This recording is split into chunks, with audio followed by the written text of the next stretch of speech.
The podium paused for a moment, looking up into the ceiling lights. Then he lowered and shook his head. You cannot begin to imagine in how many ways the world is the opposite of what you have been taught to believe. His voice was very low now, but amplified so everyone could hear it. You see the guy who sells drugs to willing customers so he can feed his family as the scum of the earth, while you see the hypocrite who gives away stolen money in the name of government as a saint. You see the guy who tries to avoid being robbed by the federal thugs as a crook and a tax cheat, but see as virtuous the politician who gives away the same stolen loot to people to whom it does not belong. You see the cop as a good guy when he drags a man away from his friends and family and throws him in prison for 10 years for smoking a leaf. And you see anyone who defends himself from such barbaric fascism as the lowest form of life, a cop killer. In reality, most drug dealers are more virtuous than any government social worker, and prostitutes have far less to be ashamed of than political whores, because they trade only with what is rightfully theirs and only with those who want to trade with them. The upstanding, church-going, law-abiding, tax-paying citizen who votes Democrat or Republican is far more despicable and a bigger threat to humanity than the most promiscuous, lazy, drug-snorting hippie. Why? Because the hippie is willing to let others be free, and the voter is not. The damage done to society by bad habits and loose morality is nothing compared to the damage done to society by the self-righteous violence committed in the name of the state. You imagine yourselves to be charitable and tolerant when you are nothing of the sort. Even the Nazis had table manners and proper etiquette when they weren't killing people. You think you're good people because you say please and thank you? You think sitting in that big building on Sunday makes you noble and righteous? The difference between you and a common thief is that the thief has the honesty to commit the crime himself, while you whine for government to do your stealing for you. The difference between you and the street thug is that the thug is open about the violence he commits, while you let others forcibly control your neighbors on your behalf. You advocate theft, harassment, assault, and even murder, but accept no responsibility for doing so. You old folks want the government to steal from your kids so you can get your monthly check. You parents want all your neighbors to be robbed to pay for your kids' schooling. You all vote for whichever crook promises to steal money from other people to pay for what you want. You demand that those people who engage in behaviors you don't approve of be dragged off and locked up, but feel no guilt for the countless lives your whims have destroyed. You even call the government thugs your representatives, and yet you never take responsibility for the evil they commit. You proudly support the troops as they kill whomever the liars in D.C. tell them to kill, and you feel good about it. You call yourselves Christians or Jews or claim to follow some other religion, but the truth is what you call your religion is empty window dressing. What you truly worship, the God you really bow to, what you really believe in is the state. Thou shalt not steal, thou shalt not murder, unless you can do it by way of government. Then it's just fine, isn't it? If you call it taxation and war, it stops being a sin, right? After all, it was only your God that said you shouldn't steal and murder, but the state said it was okay. It's pretty obvious which one outranks the other in your minds. Despite all the churches, synagogues, and mosques we see around us, this nation has one God and only one God, and that God is called government. Jesus taught nonviolence and told you to love your neighbor, but the state encourages you to vote for people who will use the violence of government to butt into every aspect of everyone else's life. Which do you believe? To those about to stone a woman who had committed adultery, Jesus said, "Let him who is without sin cast the first stone." But the state says it's perfectly fine to lock someone up if they do something you find distasteful, such as prostitution. Which do you believe?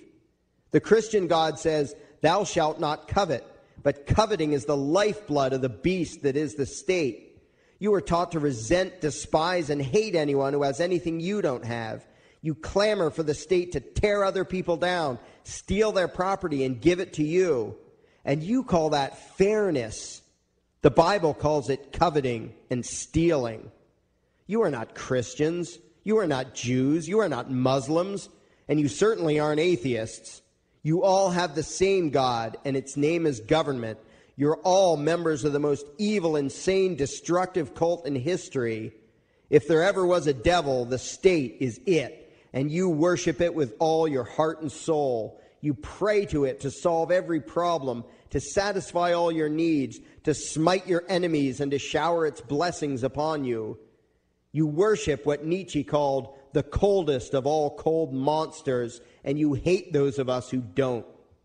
To you, the greatest sin is disobeying your God, breaking the law, you call it, as if anyone could possibly have any moral obligation to obey the arbitrary commands and demands of the corrupt, lying, delusional megalomaniacs who infest this despicable town. Betsy scanned the faces of the congressmen. Most had their eyes downcast, some seemed to be mumbling to themselves, and a few looked almost comatose with shock. Even your ministers, priests, and rabbis, more often than not, are traitors to their own religions, teaching that the commands of human authority should supersede adherence to the laws of the gods they say they believe in. Several years ago, I heard one pompous evangelical jackass in particular pontificating on the radio that anyone who disobeys the civil authority, be it a king or any other government, is engaging in rebellion against God. Those were the exact words he used. What if the government is doing something wrong?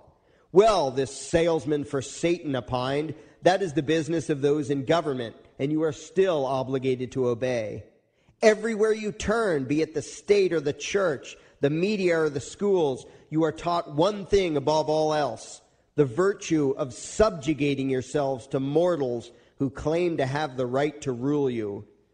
It is sickening the reverence with which you speak of the liars and thieves whose feet are so firmly planted on your necks.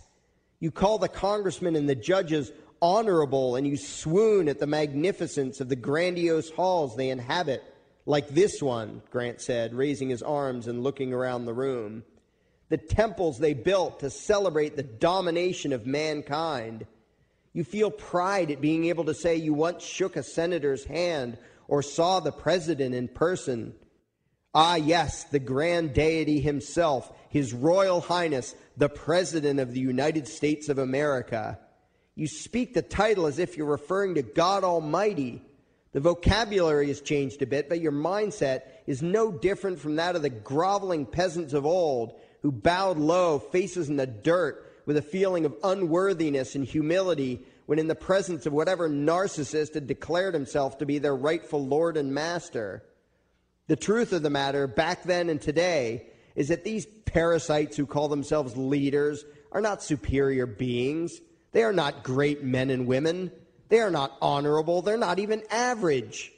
The people who earn an honest living, from sophisticated millionaire entrepreneurs to illiterate day laborers doing the most menial tasks you can imagine, those people deserve your respect. Those people you should treat with courtesy and civility.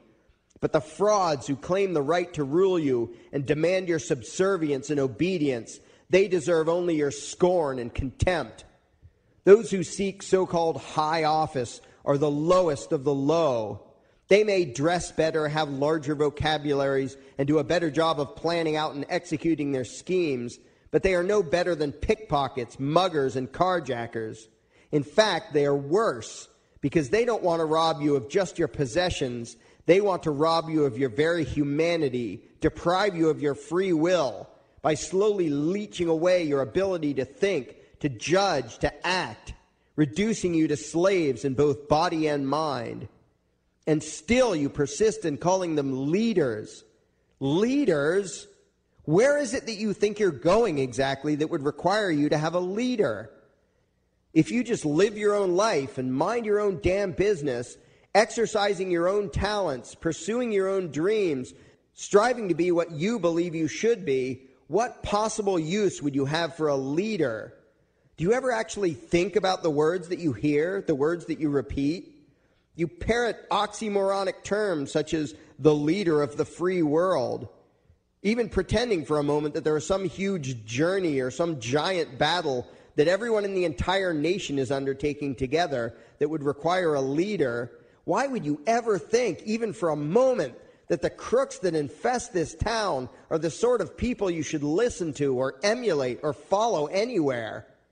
Somewhere inside your mostly dormant brains, you know full well that politicians are all corrupt liars and thieves, opportunistic con men, exploiters, and fearmongers. You know all this, and yet you still speak as if you are the ones who are the stupid, vicious animals, while the politicians are the great, wise role models, teachers, and leaders without whom civilization could not exist. Grant gestured toward the congressman. You think these crooks are the ones who make civilization possible? What belief could be more absurd? Yet when they do their pseudo-religious rituals, deciding how to control you this week, you still call it law and continue to treat their arbitrary demands as if they were moral decrees from the gods that no decent person would ever consider disobeying. You have become so thoroughly indoctrinated into the cult of state worship that you are truly shocked when the occasional sane person states the bleeding obvious. The mere fact that the political crooks wrote something down and declared their threats to be law does not mean that any human being anywhere has the slightest moral obligation to obey. Every moment of every day, in every location and every situation, you have a moral obligation to do what you deem to be right, not what some delusional bloated windbag says is legal. And that requires you to first determine right and wrong for yourself, a responsibility you spend much time and effort trying to dodge. You proclaim how proud you are to be law-abiding citizens and express your utter contempt for anyone who considers himself above your so-called laws, laws that are nothing more than the selfish whims of tyrants and thieves. The word crime once meant an act harmful to another person. Now it means disobedience to any one of the myriad of arbitrary commands coming from a parasitical criminal class. To you, the term crime is nearly synonymous with the word sin, implying that the ones whose commands are being disobeyed must be something akin to gods, when in truth they are more akin to leeches. The very phrase, taking the law into your own hands, perfectly expresses what a sacrilege it is in your eyes for a mere human being to take upon himself the responsibility to judge right from wrong and to act accordingly instead of doing what you do, unthinkingly obeying whatever capricious commands this cesspool of maggots spews forth. Betsy had to force herself not to laugh out loud. Grant was dead serious, but the absurdity of what she was watching unfold before her very eyes was almost too much for her.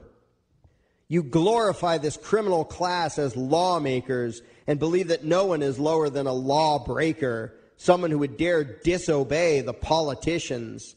Likewise, you speak with pious reverence of law enforcers, those who forcibly impose the politicians' every whim upon the rest of us.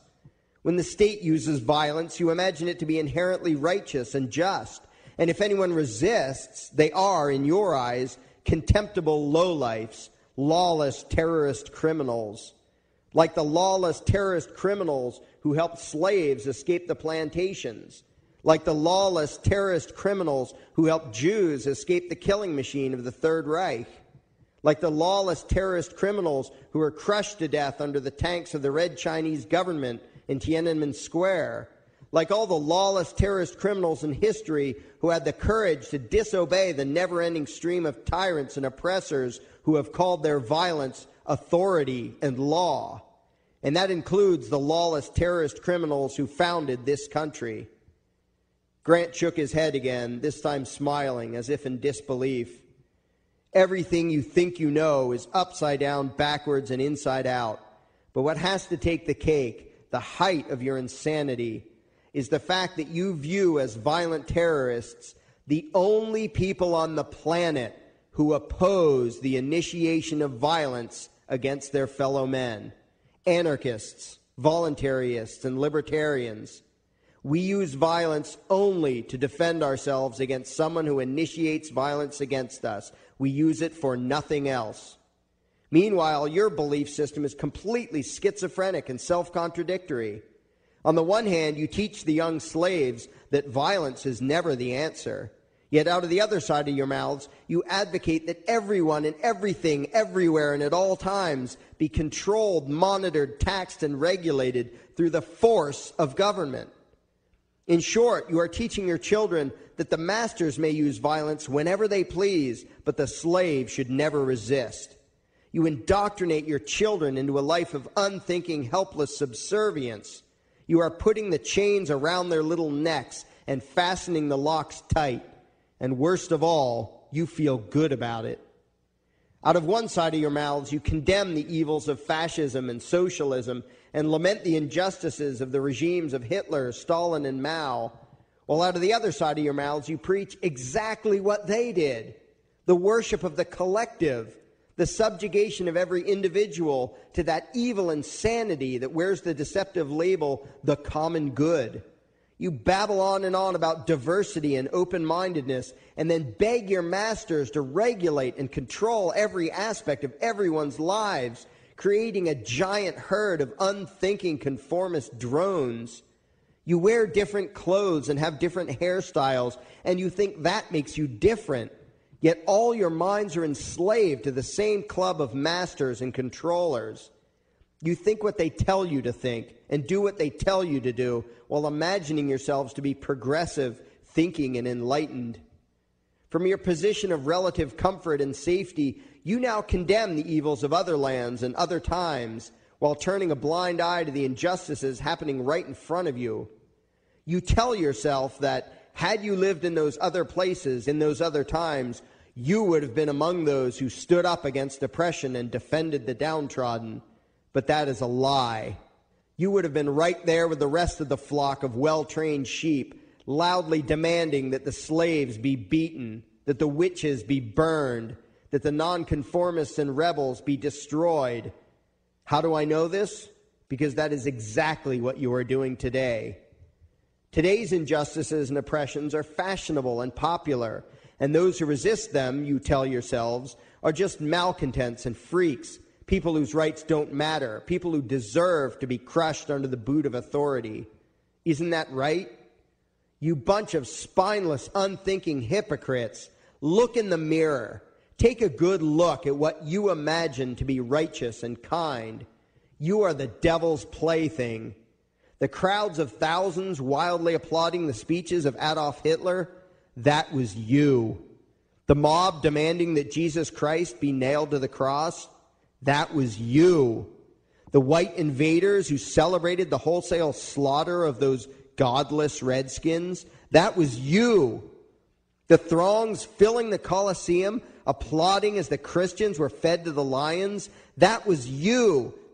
Throughout history, the perpetual suffering and injustice occurring on an incomprehensible scale, it was all because of people just like you.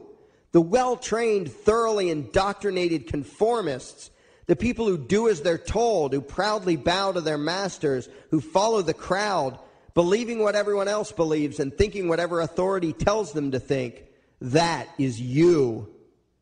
And your ignorance is not because the truth is not available to you. There have been radicals preaching it for thousands of years. No, you are ignorant because you shun the truth with all your heart and soul. You close your eyes and run away when a hint of reality lands in front of you. You condemn as extremists and fringe kooks those who try to show you the chains you wear because you don't want to be free. You don't even want to be human. Responsibility and reality scare the hell out of you, so you cling tightly to your own enslavement and lash out at any who seek to free you from it.